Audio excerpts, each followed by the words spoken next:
شو تغير عليك في النادي لما دخلت النادي؟ والله تغير علي يعني بالنسبة للنادي نفسه ما تغير شيء كثير، بالعكس يعني الناس نفسها والمعاملة نفسها وكل شيء كان كويس. والله إن شاء الله بإذن الله إنه يكون طموحي يعني إنه يكون توصل بطولة الدوري وكؤوس في السنة هذه إن شاء الله بإذن الله، ويكون وصول المنتخب يعني أهم شيء يعني بإذن الله.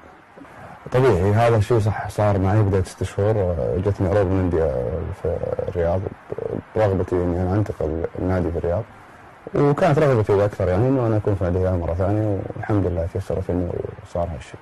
بالعكس أجواء المعسكر أجواء جميلة ويعني مبسوطين في المعسكر، وإن شاء الله بإذن الله إنه يكون بداية خير إن شاء الله علينا. أتمنى إنهم يكونون مع اللاعبين وفي صف اللاعبين، وإن شاء الله بإذن الله إنهم يفرحون اللعيبة بداية من عندي ونهاية في رؤوس الحربة إن شاء الله.